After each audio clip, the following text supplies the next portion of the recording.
अस्सलाम वालेकुम प्यारे बच्चों, हम इयादे के तौर पर किलोग्राम को ग्राम में कैसे लिखते हैं वो समझेंगे।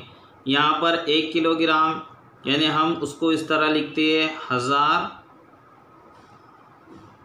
ग्राम।